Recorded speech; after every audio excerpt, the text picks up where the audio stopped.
शेर हूँ इस आर्मी में। मैडम रूल रेगुलेशन चलता है, कोई शेर नहीं। आप मेरे हस्बैंड में कास्ट के बारे में आप काफी जानकारी लेके बोले कि जहाँ भी जाते हो फन्ने खा बन के ऐसे बोल रहे हैं। आप शायद उनसे मिलेंगे तो आप शायद तब नहीं बोलेंगे सर। आप सुना से नहीं बातें करके आप ऐसा बोल सकते हैं, आप बोल सकते हैं सर, आप बोल सकते हैं सर। आप सुनी सुनाई बातों को सुन के आप बोल सकते हैं, लेकिन जब मेरे हस्बैंड से मिलेंगे तब नहीं बोलेंगे आप।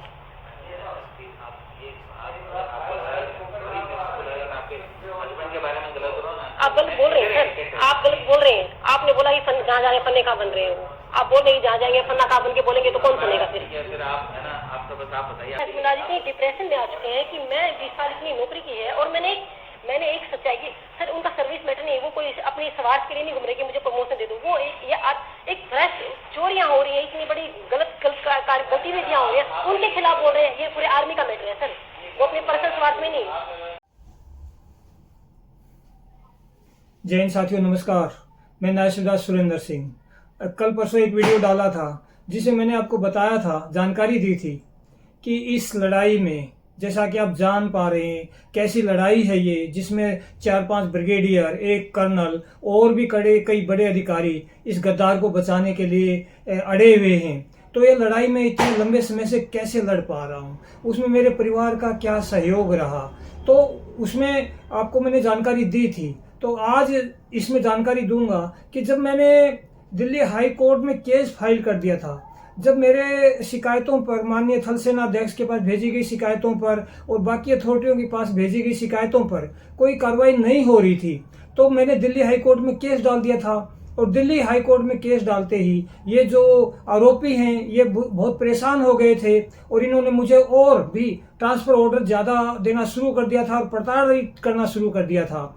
और उस वजह से फिर मैं दिल्ली आर्मी हेडक्वार्टर में गया था माननीय थल सेना अध्यक्ष से मिलने। और मैं वहां जब गया तो मुझे, जब मैंने बताई सारी कहानी, तो मुझे 2 दिन अटैच कर लिया गया था दिल्ली के अंदर ही। लेकिन फिर इस गद्दार ने अपने प्रभाव से मुझे वहां से बंदी बनवा दिया और 2 जवानों से बंदी बनाकर जेल के ले जाने की कोशिश हुई थी। फिर मेरे परिवार ने भी विरोध किया। मेरे साथी जो थे जिनके थ्रू मुझे बंदी बनवाया था, तो उन्होंने मुझे छोड़ दिया था। और फिर मैं अपने घर आके माननीय थल सेना अध्यक्ष, डिफेंस मिनिस्टर को बहुत सी चिट्ठियां लिखी थी और मैम ने आवा अध्यक्ष के पास बहुत चिट्ठियां लिखी थी कि एक आवा अध्यक्ष जो होती है, जो फौजी परिवारों के दुखों को सुनने के लिए काफ़ी बताया जाता है कि वेलफेयर होता है और फौजियों का परिवार वो सेना अध्यक्ष का परिवार माना जाता है। तो उसके थ्रू, उसको मानते हुए मैं आर्मी हेडक्वार्टर में गई और आवा अध्यक्ष से मिलने के लिए अपना जो हमारे साथ गलत हो रहा था, क्योंकि मैंने इसकी गद्दारी और चोरी के विरोध में मैं लगातार फाइट कर रहा था और ये मुझे लगातार कुचलने की कोशिश कर रहे थे। तो मैं वहाँ गई थी। आप बताएं। नमस्कार सभी को। जैसे साहब ने बताया कि आवा हमारा एक बहुत बड़ा विभाग है जिसमें हमारी सैनिकों की जो फैमिलियाँ होती है, उनकी जो प्रॉब्लम होती है उसकी सोल्यूशन होते हैं, उनकी सुनवाई होती है। मैंने भी सुना था जब मैं साथ में रही थी कि हमारी आवा मैम है, वो बहुत बड़ी है, कोई भी दिक्कत होती है हम उसके सामने रख सकते हैं और उसका हल करेंगी। और इसी उम्मीद के साथ जब साहब के साथ ये हो रहा था, लगभग 1-1.5 साल हो गया था ये सब चलते हुए, तो मुझे ध्यान था कि हाँ, आवा में अगर मैं जाऊंगी तो वहाँ मेरी सुनवाई होगी। तो मैंने वहाँ लिखित में पत्र दिए थे कई बार, तो मुझे वहाँ फिर मैं वहाँ गई थी। तो उस टाइम जब मैं गई थी तो मुझे उम्मीद थी पूरी कि हाँ, आवा में मेरी सुनवाई होगी और कुछ न कुछ रास्ता ज़रूर निकलेगा, कि कुछ न कुछ न्याय ज़रूर मिलेगा। लेकिन जब मैं गई वहाँ पर और बुलाए, वहाँ के जो अधिकारी वहाँ बैठते हैं, आवा मैम के नीचे जो उनका विभाग होता है, जो अधिकारी बैठते हैं, ज्वाइंट डायरेक्टर थे, ज्वाइंट डायरेक्टर जो हैं, वो बैठे थे वहाँ पर। मैंने अपनी बात रखी और उन्होंने सुनी और वहाँ पर मैंने देखा कि ये जो हम सुनते आए थे उसके बिल्कुल उल्टा है। उसके जो आप उम्मीद लगा के, तो जो आप लोग भी यही सोचते हैं कि आवा में जाते हैं तो वहाँ वो सुनवाई होती है, और मैं भी यही सोच रही थी। जो मैं गई तो और वहाँ का देखा तो बिल्कुल इसके उल्टे है। सारी चीज़ें सिर्फ फाइलों में होती हैं, बस इधर फाइल बनाते हैं, लिखित में देते हैं, कागज़ों को, लेटरों को इधर उधर डिपार्टमेंट घुमा फिरा के वहीं भेज देते हैं जहाँ पे जिसके खिलाफ आप आवाज़ उठा रहे हैं, जिसके खिलाफ आप, जो आपके साथ गलत कर रहा है, उसे घुमा फिरा के उधर ही भेज देते हैं। सब फाइलों में होता है सारा काम, ग्राउंड पे कोई काम नहीं होता, ग्राउंड पे कोई कार्रवाई नहीं होती, किसी न्याय नहीं मिलता। जब मैं गई थी तो वहाँ मेरे को कई 2-3 और महिलाएं मिली जो आई हुई थी, जो किसी न किसी वजह से परेशान थी और मुझे बता रही थी कि हम कम से कम कोई 3-4 साल से, कोई 2 साल से धक्के खा रही है हवा के और कोई सुनवाई नहीं होती। सिर्फ ऑफिस हैं, कल रख बैठे हैं, सिर्फ फाइलें भरने में लगे हुए हैं, कोई ग्राउंड पे कोई कार्रवाई नहीं होती। ये मैंने देखा और जब मैं वहाँ गई तो फिर वहाँ को बताया ही था कि कुछ अधिकारी जो अच्छे थे, जो मदद करना चाहते थे, उन्होंने मेरी हेल्प के लिए मुझे फ़ोन दिया कि आप रिकॉर्ड कर लें और उसी दौरान मैंने ये रिकॉर्ड किया जो आप सुनेंगे अभी। तो ये आपको ये सुना देते हैं दोस्तों। आप सभी जानते हैं उधर आर्मी हेडक्वार्टर के अंदर कोई भी फ़ोन जाना पॉसिबल नहीं होता। तो वहाँ 2 अधिकारी ऐसे थे जो हमारे केस को जान रहे थे। उन्होंने मैम को फ़ोन भी प्रोवाइड किया और उनकी संवेदनाएं भी मेरे परिवार के साथ थी। तो आप ये रिकॉर्डिंग सुने, फिर आपको समझ में आएगा कि किस प्रकार अधिकारी या कि मैडम को इधर उधर टरकाते रहे और क्या क्या बातें हुई। लगभग 8 घंटे की रिकॉर्डिंग है पड़ी है, लेकिन उसमें से आपको शॉर्ट करके सुना रहे हैं और आपको उस जानकर अंदर की सच्चाई पता चलेगा। आप फौजी परिवार हैं, आप हमारे देश के सारे नागरिक हैं, आपको पता होना चाहिए कि अंदर की सच्चाई है क्या। मैं क्या चाह रही हूँ सर, मैं आपके पास इसलिए आई हूँ, मैं आपसे मिलने के लिए मैं इसलिए चाहती हूँ क्योंकि आर्मी है, इतनी बड़ा है, मिलने के लिए आपकी जाँच करिए। मैं जाँच आज ही करके देखी, मैं ये नहीं चाहती। जाँच की दूसरी साइड में जो ग्राउंड को आपसे मेरे हस्बैंड के साथ हो रहा है, मैं वो बोल रही हूँ। मैं जाँच ये तो मेरी हस्बैंड की है, वो जो कानूनी लड़ाई है, जो कानून के हिसाब से इतना टाइम लगेगा। जानते हैं और वो आर्मी का हस्बैंड बेहतर नहीं जाते, मैं भी उतना ही जानती हूँ क्योंकि आप आर्मी में हो जाइए, आप हो जाइए हमारी जगह बैठे, है ना, उनकी जगह बैठे। देखो मैडम, ऐसा है जो हस्बैंड के साथ हो रहा है डेली आप साथ रहते हैं, आप इन्फ्लुएंस नहीं कर सकते, मैडम नहीं कर सकती। आप अगर आप मैडम को बोलेंगे ना, मैं बता रहा हूँ आपको, जो ऑफिशियल चीजें हैं मैडम उसमें आपकी प्रॉब्लम मैं मैडम से जांच करवाने के लिए बोल रही हूँ। मैं मैडम से इतना चाह रही हूँ, जो मेरे हस्बैंड को जान को खतरा है, तो मैं मैडम के पास कंप्लेंट जो है जान को खतरा। मैडम हमारी इतनी साल कभी होगी, आज से तो हमने ऐसा देखा नहीं कि आदमी को किसी चाकू मार देगी। गलत ना गलत फौज इतनी बेकार। आप मुझे बताइए, आपसे मैं पूछ रही हूँ, आप मुझे ये बताइए, मेरे हस्बैंड यहाँ पर आते हैं 13 तारीख को, मेरे हस्बैंड यहाँ पर आते हैं, साउथ ब्लॉक में आते हैं और वो जनरल रेजिमेंट से मिलते हैं और वो चीफ साहब के लिए चिट्ठी लेके आते हैं कि मेरी चीफ साहब को लेटर दीजिए, मैं इतने परेशान हूँ।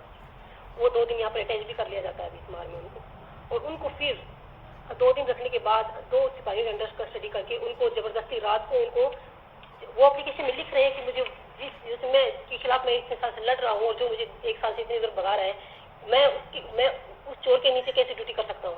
वो इतना बड़ा चोर है, मैं उसके नीचे मुझे कहीं भी रखिए, मुझे कहीं भी ड्यूटी का, लेकिन मैं उस जिसके खिलाफ 1 साल से लड़ा, क्या मैं इसके खिलाफ साजिश नहीं रचेगा, वो रचेगा। उसने ये चीज साहब के लिए लिख के दी थी, लेकिन उसकी मानी सच्चाई है और उसको माना और 2 दिन अटैच भी रखा, लेकिन फिर उसको क्या साजिश साठ मिलती है, उसको फिर 2 आदमी, उसको 2 सिपाही, जिसने 20 साल हो, 1 सूबेदार, 2 सिपाही अंडर कस्टडी करके उसको रात को ले जा रहे हैं और उसको ये कुछ कागज नहीं, कोई मूवमेंट कुछ नहीं दिया जा रहा है, उसको सिर्फ ले जा रहे हैं। वो कहाँ जाए?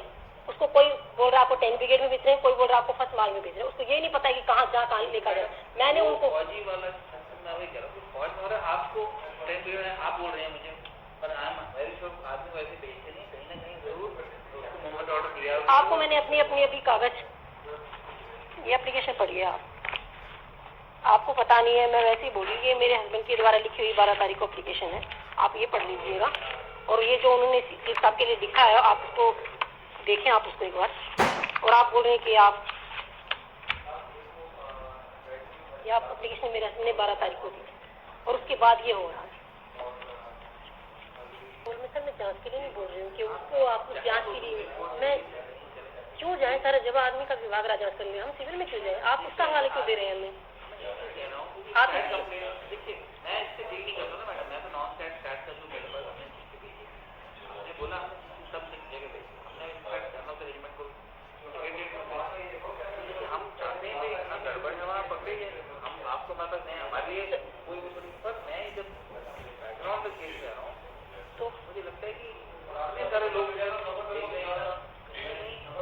कहीं ना कहीं एक जवान को दबाया जा रहा है, कहीं ना कहीं एक जवान को चुप कराने की कोशिश की जा रही है। क्यों कितनी बड़ी बड़ी चोरियां हैं? क्योंकि एक चोर कितनी बड़ी बड़ी चोरियां हैं, मैं बोल रही हूँ सर, कितनी बड़ी बड़ी चोरियां होती है सर, एविडेंस है।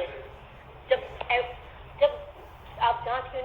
क्योंकि एविडेंस है, इसलिए तो जांच होनी भी नहीं जा रही। जांच के बाद जांच कितनी लंबी चलेगी वो बात की बात है, एविडेंस इसलिए जाती है। आप मेरी बात नहीं मान सर, आप ऐसा भी हो सकता है वैसा भी हो सकता है सर। सर आप मेरी भी इस बात का विश्वास नहीं कर रहे हैं। हम इन्फेंट्री के एंट्री बोल रहे हैं और हम भुगत रहे हैं सर, और हम झेलने वाले हैं सर, हम भुगत रहे हैं। ठीक है आप यहाँ बैठे बोल सकते हैं सर, लेकिन आप झेलने वाले का विश्वास नहीं कर रहे हैं। आप ये भी हो सकता है वो भी हो सकता है बोल रहे हैं। मैडम मैं इसलिए कह रहा हूँ कि मेरी इसमें कहीं रोल नहीं है। पूरे हमारा चलो हम इतना है कि हम वही जो है आपकी सही जगह पहुँचे।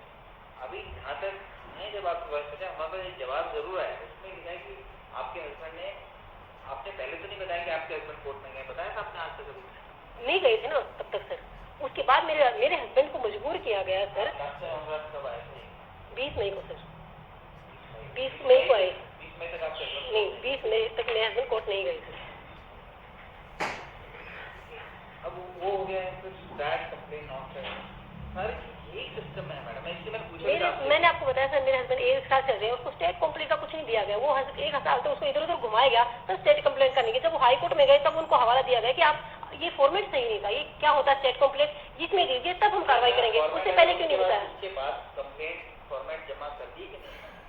करी है सर, की है। उसका आउटकम नहीं मिला? जी नहीं, मैं आउटकम लेने के लिए सर, मैं आउटकम लेने के लिए नहीं आई। वो मेरे हस्बैंड है, वो आउटकम वो उनकी है, मैं आउटकम लेने के लिए आई। मैं ये चाहती हूँ कि आज वो घर पे हैं, आज वो घर पे एब्सेंट बैठे हैं, क्योंकि जबरदस्ती उनको उसी सीओ के अंडर में भेज रहे थे और उन्होंने मुझे खबर दी, तो मैं रात को उनको first Mahar CO colonel Amit Bisht और अमित बिष्ट, कर्नल अमित बिष्ट है फर्स्ट महार के सीओ। यहाँ पर आए थे, जनरल ऑफ द रेजिमेंट है। या वो मैं नहीं जानती कौन है, उनसे वो मैं नहीं जानती, वो कौन से मिलने आए थे।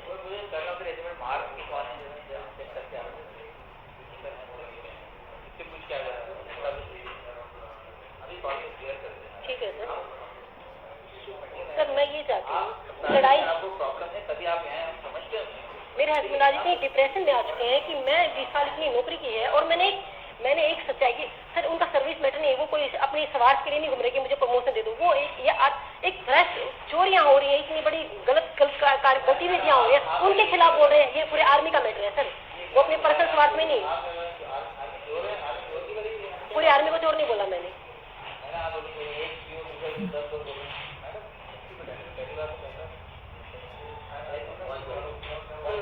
आप बोल सकते हैं, आप बोल सकते हैं सर, आप बोल सकते हैं सर। हाँ मैं बता रहा हूँ, ठीक है, मान लिया ये कॉन्वेंट अनाउंस जो था कि भाई कॉन्वेंट अनाउंस को बुलाने के बाद कॉन्वेंट तो बहुत, ये तो शुरुआत में, उसके बाद कितनी क्या क्या एविडेंस लेके वो अपने साथ गई। ऐसा है कि सर उनके साथ अभी ऐसे होने वाला है, जांच होने से पहले या तो उनको कुछ कर दिया जाएगा या वो खुद कुछ कर लेंगे, और बर्बाद मेरा परिवार बर्बाद होगा सर। आप यहाँ बैठे बोल सकते हैं सर, और आपकी मैं सिविलियन हूँ सर, और मैं अगर आप अपना नहीं देखिए तो मान के चलिए, अगर मैं ऐसा शुरू से ही मान के सकती तो मैं 1 साल पहले भी आ सकती। जब 1 साल से भुगत रही हूँ तब मैं आई हूँ सर, जेल में तभी तो आई। आप अपने लेवल पर आप सही हो सकते हैं, पर हर एक आप आर्मी के बारे में आप सही हैं। मैं पूरी आर्मी के बारे में नहीं बोल रही हूँ सर, ना मैं उस पूरी फर्स्ट मैनेजमेंट के बारे में, मैं जो मेरे जिसने मेरे हस्बैंड का जीना हराम किया है, जिसने, मैं उसकी क्या बोल रही हूँ। आपको आपके ऐसा मार भेजा रहा है, नहीं बोला कुछ लेता क्या एक्शन मार जा रहे हैं कि नहीं जा रहे, सब पता है। हाँ सर, आप पता कीजिए, सब पता कीजिए। जी हाँ, वन मार में वही चीज़ों जो पहले ये बोलती हैं। जी हाँ, आप क्या चाहते हैं, उनका वहाँ ना हो तो कहीं और कर। जी हाँ, मेरे हस्बैंड, मैं ये चाहती हूँ मेरे हस्बैंड को जिसके खिलाफ लड़ रहे हैं, वो जिस चोर के नीचे, तो उनके अंडर में ना भेजा जाए, मेरे को कहीं भी अटैच किया जाए उनको, कहीं भी ड्यूटी, ताकि वो, जी हाँ, वन महार और जहाँ अभी 22 महार आप जिक्र कर रहे थे, 22 जो सेंटर में उनको 1 साल, जी हाँ, जी हाँ, जी हाँ, जी, उसके बाद आपको प्रॉब्लम है मैडम। मैं सर इतना चाहती हूँ कि मेरे हस्बैंड को, आप मैडम आप बात आपने बोला 1 महार 22 महार और 10 महार इन 3 जगह कहीं भी अटैच करें बाहर रेजिमेंट में भेज जी हाँ जी हाँ। अभी मैं ये कह रहा हूँ वहाँ जाकर कोई प्रॉब्लम होगी तो फिर आप दोबारा बताइए वहाँ पे भी ऐसे लोग हैं। आप ऐसे ये कह रहे हैं कि जहाँ मेरे हस्बैंड जाते हैं वहाँ प्रॉब्लम क्रिएट करते हैं।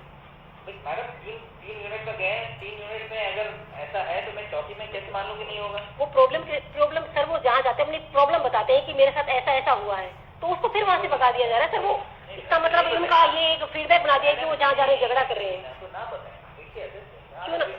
शुरुआत करें अपनी आप अपना चाहिए मैं ऐसा किया है तो आदमी सोचता है ये प्रॉब्लम क्रिएट रहा है समझ रहा। आप आज हमारे पास आए आज आप कहीं और जाते हैं आपका फिट हो नहीं है वो मैडम है ना छोटी है एग्जाम्पल के तौर पर पीछे बढ़ जाते हैं। अगर मैं ऐसे बोलूँ किसी को अगला इनपुट ले जाए और आप सीधा आप एक बार आए आप ये ना बोले मैं 50 जगह आप सीधा है अपनी प्रॉब्लम ली मैं बोलूँगा ठीक है आपकी प्रॉब्लम आप बोले मैं 50 जगह लिया और क्या रही तो 50 जगह में नहीं सुना तो उसको गड़बड़ है समझ रहे हैं। उनको एडवाइस कीजिए आप नजर लीजिए उसको एडवाइस कीजिए नई यूनिट में बता रहा हूँ ना उससे हम कार्रवाई करवा देंगे वो नई यूनिट। हाँ आप कह रहे हैं कि सर वो नीचे बताने से पहले ऊपर 50 को बता देते हैं। शुरू से ही बताना शुरू किया है सर। समस्या का समाधान शुरू से ही करते आ रहे हैं कंप्लेन। आप चाहते हैं कि आपके हस्बैंड से कोई और यूनिट ले आप चाहते हैं कि आपके हस्बैंड से कोई और यूनिट ले वहाँ करवा दें एक कोई आपको बस कंसर्न आपकी है। दूसरा है अपने हस्बैंड के बारे में आप चाहते हैं कि मतलब हम वो जाके सब जगह बता देंगे शुरू में उनको आप एडवाइस परिवार भूल जाओ क्या भूल जाए सर क्या बोलने के लिए बोले आपने पुरानी 3 यूनिट में जो किया है जो हुआ है उसको नई यूनिट में मत बताओ ऐसे मतलब मत बोलो कि मैं ये हूँ मैं वो कर दूंगा। नई शुरुआत करो मेक अ न्यू बिगनिंग और उसके बाद जैसा आपको जहाँ लगे सब वहाँ ऐसा सब जरूरत नहीं जाके मैं बोलूँ मैं बनने का मैं शेर हूँ इस आर्मी में मैडम रूल रेगुलेशन चलता है कोई शेर नहीं। आप मेरे हस्बैंड में कास्ट के बारे में आप काफी जानकारी लेके बोले कि जहाँ भी जाते हो फन्ने खा बन के ऐसे बोल रहे हैं। आप शायद उनसे मिलेंगे तो आप शायद तब नहीं बोलेंगे सर। आप सुना से नहीं बातें करके आप ऐसा बोल सकते हैं आप बोल सकते हैं ऐसा आप बोल सकते हैं सर। आप सुनी सुनाई बातों को सुन के आप बोल सकते हैं लेकिन जब मेरे हस्बैंड से मिलेंगे तब नहीं बोलेंगे आप।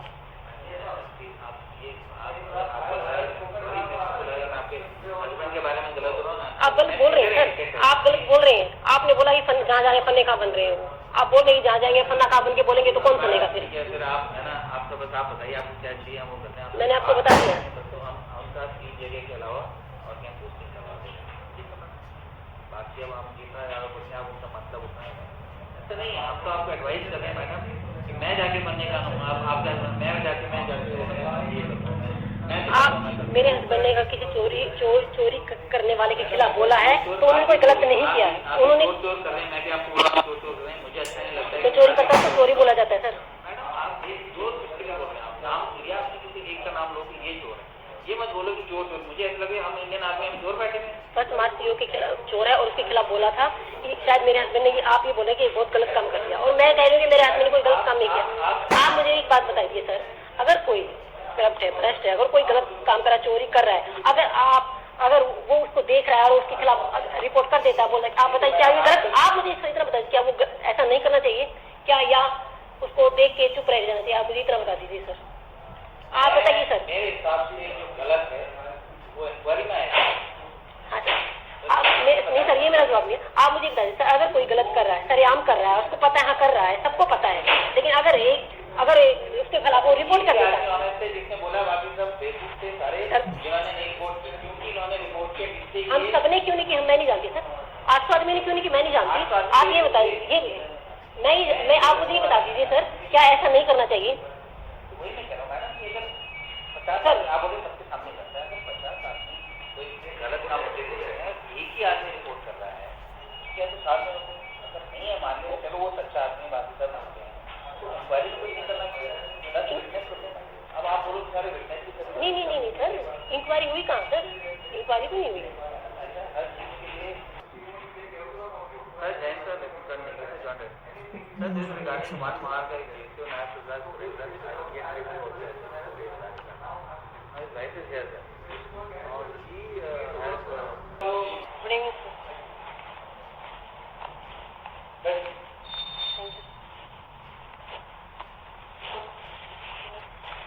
मैं उनको मिला था एक आए थे यहाँ पे आपके मैं मेरा नाम जनरल मनोज ओक है मैं महार रेजिमेंट साथ कर्नल रेजिमेंट और साहब मिले थे मेरे को। जी हाँ समझाया था उनको कि वन माह में जाइए, मैं सीओ साहब से बात कर लूँगा, सब कुछ ठीक हो जाएगा।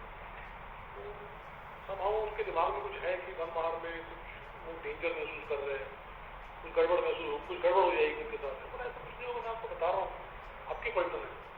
लेकिन ठीक है, मैं मान सकता हूँ, लेकिन वो फिर बीच में ही ट्रेन में से आपके घर आ गए। सर वो नहीं उतर सर, मैं भी डरी हूँ सर, मुझे भी डर लग रहा है। क्या मैं गई थी सर, नहीं सर, जब मेरे हस्बैंड को 1 साल से सर 1.5 साल से इतना भगाया, इतना परेशान किया जा सकता है, तो वो भी हो सकता है सर। मैं डरी हुई हूँ सर, मैं गई थी सर। सर मैं जब उनकी कोई बात सुनी नहीं जा रही है, उनको इधर उधर भगा क्यों रहे हैं, जब उनकी वो जो कर रहे हैं कंप्लेन, उनकी सुन के उनकी जांच कर ली जाए सर। लेकिन वो नहीं होने की बजाय आप उनको कभी इधर कभी उधर, कभी सेंटर में, कभी ऐसे क्यों कर रहे हैं सर?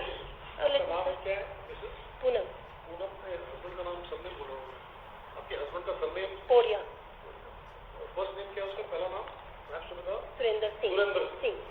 और कहाँ से बिलोंग करते, करनाल? करनाल से बिलोंग करते हैं सर। तो मेरा पॉइंट क्या है कि सुरेंद्र साहब वन माह को बिलोंग करते हैं, जी है कि नहीं? जी। और वन माह को उनको 22 माह में भी। लेकिन सर हम मेरे परिवार को, हमारे को इतना, उनके साथ इतना करके क्या मैं डिस्टर्ब नहीं होंगी सर? क्या मैं परेशानी होंगी सर? उनके साथ इतना गलत हो रहा है सर। गुनाह क्या है? गुनाह क्या है उनका? उन्हें कुछ गुनाह नहीं किया। ये एक सार्वजनिक आर्मी के लिए तो उन्होंने ये आवाज उठाई थी, ये बोला था उनको सर। जो सीओ है वन माह जिसके नीचे ये काम कर रहे हैं, वही समझ सकता है कि क्या इसके साथ में इशू है। पलटन में पता चलेगा ना क्या इशू है। वन माह में यहाँ नौकरी कर रहा है, मैं यहाँ बैठ के मुझे पता नहीं क्या एक्चुअली प्रॉब्लम हो रही है उसको। तो वन माह इसका एक सीओ है सर, हाँ। कमांडिंग ऑफिसर है, जी हाँ, बहुत बड़ा आदमी है, उसके नीचे तो सब लोग काम कर रहे हैं, तो उसके मुताबिक इसने काम करना चाहिए। अगर कोई प्रॉब्लम आ रही है तो हम लोग बैठे हुए हल करने। हाँ सर। तो जब उसको 22 माह में भेजा गया, मेरी बात सुनिए। जी हाँ। मैं आपके खिलाफ नहीं हूँ। जी नहीं। आप समझ रहे हो? जी हाँ, इसलिए मैं आपसे मिलना चाहती थी सर। मैं आपके खिलाफ नहीं हूँ, ना मैं आपके हस्बैंड के खिलाफ हूँ। जी मैं न्याय करता हूँ, न्याय करूँगा। जी, मुझे आपसे कोई उम्मीद नहीं सर। तो आप उसकी चिंता ना करें। जी मैं आपको बता रहा हूँ कि कहानी क्या है। उसके बाद जब उसको 22 माह में उसको भेजा गया, तो 22 माह के बीच में थोड़ा प्रॉब्लम होगी, तो कुछ एडजस्टमेंट उसको प्रॉब्लम उसको मैंने उसको मिला हूँ बराबर। मैं आपको बोलना चाह रहा हूँ, मेरे को आप उसका ट्रीटमेंट करवाना जरूरी है। और प्रॉब्लम चल रही है उसका जो मन का संतुलन बोलते हैं ना जिसको, वो बिल्कुल ठीक नहीं लग रहा है। असल क्यों बोल रहा हूँ, बाकी आपको ये बोलने के लिए कि भाई मेरी केस स्ट्रॉन्ग हो जाए, मेरे को लग रहा है वो भी मेरा बच्चा है। आज एक मैच हो रहा है, मैं आज जनरल बैठा हूँ नागरिक के अंदर, मैं कर्नल रेजिमेंट हो रहा है, ट्रीटमेंट करना जरूरी है। इतना ही मैं बोलूँगा आपसे। आप बताइए आप क्या चाहते हैं हमसे, हम देखेंगे वो कब सर। आपने जो मुझे अभी बोला था तो मुझसे बोलना चाहूँगी कि आपका ट्रीटमेंट करवाना चाहिए सर। आप तो सब एक ही बार मिले हो, आप तो एक ही बार मिले हो। मैं गलत भी हो सकता हूँ, और सर मैं गलत हो सकता हूँ, और मैं 12 साल से उनके साथ हूँ सर, और मैं अभी तक उनके साथ हूँ। ही इज एब्सोल्युटली फाइन, कोई मेंटली डिस्टर्ब नहीं है सर। लेकिन हाँ, मैं ये बोलूँगी आपको कि जिसकी वो उम्मीद नहीं कर रहे थे, जब जहाँ से उसने एक गलत कार्रवाई की रिपोर्ट की थी, जिसकी वो कि यहाँ तक शायद यहाँ तक उनके साथ किया जाएगा, जिसकी उनको उम्मीद भी नहीं थी, सोचा भी नहीं। उनको ये उम्मीद थी कि हाँ मैंने रिपोर्ट की थी कि मेरी सुनी जाएगी और इसकी जांच हो जाएगी शायद, क्योंकि गलत अगर कार्रवाई हो रही है और आप उस पर बोलते हो शायद ये गलत नहीं है। और शायद उस टाइम मैंने भी हाँ बोला था कि हाँ अगर कोई गलत कुछ भी अगर गलत आपके अधिकारी ऊपर वाला कर रहा है तो आप कोई भी हो जाए, आप गलत सहेंगे नहीं, आप देखेंगे नहीं, आप बोलिए उसके खिलाफ। और बोला है, लेकिन उसकी उम्मीद ना मुझे थी ना उनको थी कि शायद यहाँ तक मेरी हालत कर दी जाएगी कि जहाँ जा रहे हैं वहीं आपको ही गलत ठहराया जा रहा है, हमें गलत ठहराया जाएगा, जहाँ जा रहे हैं आपको ही टॉर्चर किया जाएगा, ऐसी उम्मीद नहीं। तो इसीलिए आपको लग रहा है कि वो शायद उनको उम्मीद नहीं थी, लेकिन इसलिए आज वो इतनी डिस्टर्ब है। और आज घर पे हैं तो ऐसा नहीं कोई वो सर ऐसे मैं आप उनके बारे में नहीं जानते, वो ऐसे इंसान है जो 1 मिनट भी लेट नहीं हुए हैं आज तक। इतने फॉलो करने वाले हैं टाइम को, डिसिप्लिन को। आज भी इतनी मजबूर हो गए हैं कि वो आज शायद एब्सेंट होना पड़ा उनको। वो नहीं चाहते थे सर। मैं इसकी जिम्मेवार, मैं सर अगर इसकी पनिशमेंट दे दे मुझे भी दे दीजिए सर, मैं इसकी जिम्मेवार हूँ। वो आज तो उनकी आज वो कितने प्रॉब्लम, कितने डिप्रेशन में होंगे, कितने चिंतित होंगे कि मैं जब 1 मिनट भी आज कोई गलत काम नहीं किया, आज किसी कोई अपराध नहीं किया है, किसी देश का उल्लंघन नहीं किया है और आज मेरी स्थिति ऐसी हो गई।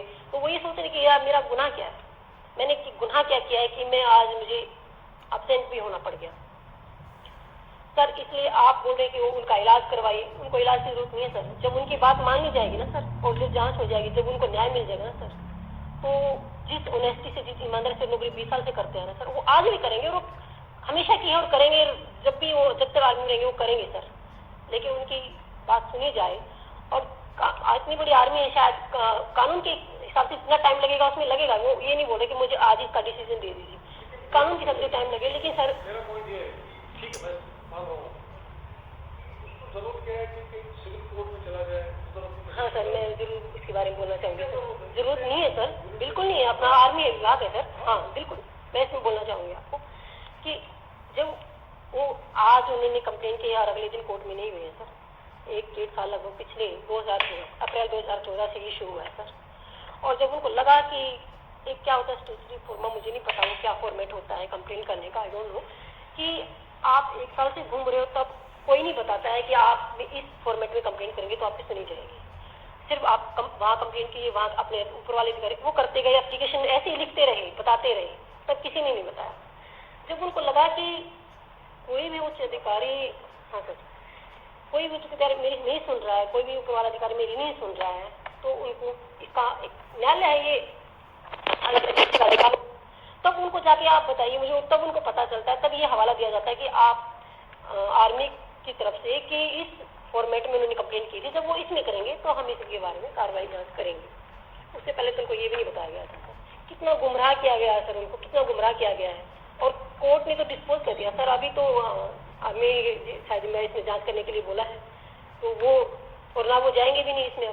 वो आप लोगों से और अपने जो आर्मी का विभाग है इससे उम्मीद लगा के बैठे हैं शायद, हाँ अब वो कोर्ट में जाएंगे भी नहीं और उनको उम्मीद है कि उनको न्याय मिलेगा सर। साथियों, आपने रिकॉर्डिंग सुनी। सबसे पहले तो मैं मैम को थैंक्स कहना चाह रहा हूँ और मैं अपने आप को इतना लक्की मानता हूँ कि मेरे को इस प्रकार ऐसा मुझे लाइफ पार्टनर दिया और मेरे को परिवार दिया जिन्होंने मेरी बहुत सपोर्ट की है। नामुमकिन है ये सब करना, लेकिन ये मेरे बिल्कुल कंधे के कंधे साथ मिला के खड़ी रही। जैसे हमारी सेना में एक बड़ी के तरीके से लड़ाई लड़ी जाती है, एक बड़ी सहायको ही बोलते हैं, वो वाला बड़ी नहीं, जो लड़ाई में 2 एक साथ जोड़े में रहते हैं हम लोग, LMG 1, 2 बड़ी में हम लड़ाई लड़ते हैं दुश्मन के सामने, सिंगल कोई भी सैनिक की हैसियत नहीं होती। इसी प्रकार मैम ने मेरा साथ दिया है और आपने इनकी ये रिकॉर्डिंग सुनी, किस प्रकार ये major general Mahar regiment group commander Manoj Oak से बात कर रही है और ज्वाइंट डायरेक्टर आवा उसके साथ बात कर रही थी। किस प्रकार वो उस गद्दार को प्रोटेक्शन में डाइवर्ट करने के लिए कोशिश कर रहे थे और मुझे ही इनके सामने अनडिसिप्लिन भी करार देने की कोशिश कर रहे थे कि जहाँ जाता वहीं प्रॉब्लम करता है। साथियों, आप सभी को बता ही चुका हूँ, फर्स्ट महार का कमांडिंग ऑफिसर कर्नल भीष्ट चोरी गद्दारी कर रहा था, वो मुझे वहाँ से ट्रांसफ़र करता है महार रेजिमेंट सेंटर में, सेटिंग करता है रेजिमेंट के अधिकारियों से। वो अधिकारी फिर इसकी सेटिंग की वजह से मुझे परेशान करते हैं, उसी की बात को मनवाने की कोशिश करते हैं कि छोड़ दीजिए। फिर मैं जब नहीं मानता हूँ, फिर मुझे 22 महार भेजा जाता है। 22 महार का सीओ भी मुझे कहता है कि साहब छोड़ दीजिए, आपको फौज को सुधारने ठेका लिया है क्या। मैं बोलता हूँ कि मुझे गद्दार को उसके अंजाम तक पहुँचाना है, मेरी ड्यूटी है। तो ये वही बात कर रहा है कि जहाँ जा रहा है वहीं पर प्रॉब्लम क्रिएट कर रहा है, प्रॉब्लम क्रिएटर है। और मैम से बोल रही है कि चोरी के विरुद्ध में, गद्दारी के विरुद्ध में लड़ना अगर पाप है तो फिर तो कोई जवाब नहीं है। वही कह रहे हैं कि सारी पलटन कोई विरोध नहीं कर रही है, सारे लोग विरोध नहीं कर रहे, साहब अकेला फन्ने कहाँ शेर क्यों बन रहा है। यानी सब कुछ आपको मतलब इसी वीडियो से यही पता चला कि अंदर की सच्चाई क्या है और बाहर के ढोल कैसे हैं। और मैं बहुत शुक्रगुजार हूँ कि मुझे सब परिवार दिया और आप जैसे मेरे साथी दिए, जो मेरे इस लड़ाई में मुझे सहयोग करने के लिए बिल्कुल तन मन से आप मुझे अप्रिशिएट कर रहे हैं। और मैं सच्चाई पर हूँ और मैं आपको यही प्रॉमिस कर रहा हूँ कि की सच्चाई पर हैं, अपनी सेना और अपने देश की भलाई के लिए इसको आखिरी दम तक लड़ूंगा। आप सभी का बहुत बहुत धन्यवाद। जय, ठीक है ना।